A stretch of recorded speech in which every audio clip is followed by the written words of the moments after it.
And next I have the former Justice Department prosecutor we all know and love, James Trusty, is here for us. I remember a few weeks ago there was a similar question along these lines, and I asked you, what about the president and X, Y, or Z? And you said, well, the Supreme Court has actually never even dealt with that. It is not settled law. In your opinion, when the president's talking about all these scholars that say that he can pardon himself, is he correct? Well, Dana, it hasn't changed in the last few weeks. It's a situation where whether the Founding Fathers anticipated this exact issue or not, we'll never know. People can read into the silence of Article 2 in either direction, and no case has ever had to deal with this issue. No court has ever had to deal with this issue. So whether it was Andrew Johnson or Bill Clinton or Richard Nixon, nobody has gotten to this level where they have their lawyers talking about the possibility of self-pardon. And again, not shockingly, sometimes lawyers disagree, and you've got lawyers on both sides of this issue. Right. Well, and it's also certainly just so hypothetical right now that that's not even there. But what might be a little bit closer is something that the president has been talking about as well, and his lawyer Rudy Giuliani talking about it, which is in regards to a subpoena, and what the president would have to respond to that. Listen to Judge Andrew Napolitano on it earlier today. In a criminal investigation, your executive privilege is radically narrowed to diplomatic secrets, military secrets, and sensitive national security secrets. Everything else, you have to cough up, whether by documents or testimony, just like anybody else. Why Mayor Giuliani and why the writers of this 20-page letter, which is now 6 months old, overlooked this ruling, which is the governing, controlling ruling in the case, is beyond me.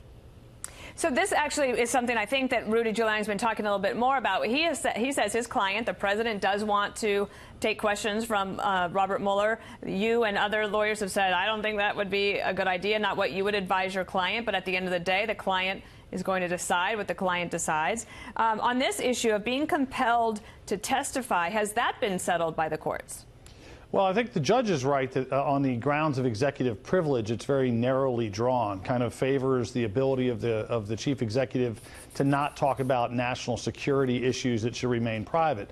So you don't have the ability to completely walk away from this subpoena, but that doesn't mean you can't fight it. And I think that the Giuliani team could certainly file motions to quash or to dismiss the subpoena that could get some traction. They could very much challenge the investigation, its motivations, how long and expensive it's been. They could have a very publicly available document that they would file to try to get rid of this subpoena. And what's interesting is the government might still be constrained by what's called Rule 6, which means grand jury secrecy, where their responses are actually under lock and key. So you could have a very one-sided debate in public while a very private and more legal-based debate is taking place in front of a judge. So then who does that favor, if it's a public debate versus a secret debate?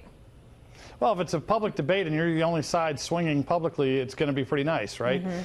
So I would think that the White House team, Team Giuliani, would be able to frame the issue in a way that's favorable to their client and get that document out publicly, and it would say a lot. They could really be very expansive in terms of attacking the bona fides of Team Mueller. Interesting. All right. Let me ask you then about the second thing. June is always a month where the Supreme Court gives us a lot of these decisions.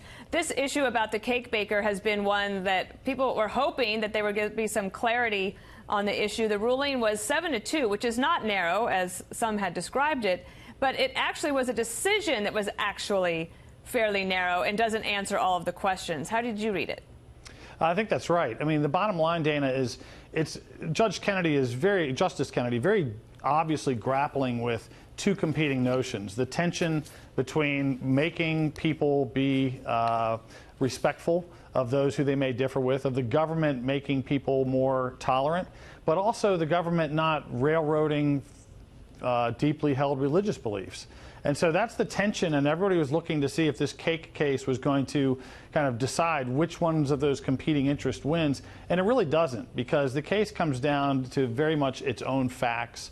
Justice Kennedy goes overboard, saying time and time again, you know, everyone needs to be treated with dignity. This is a very limited ruling, and it really is. I mean, it's basically acknowledging there's going to be a lot more cases that come down the pike before we really have any deeper sense of where that divide lies, how that tension gets resolved. So, but in your mind, do you think that the Supreme Court ruled that on behalf of proponents of what would be called religious liberty in that argument?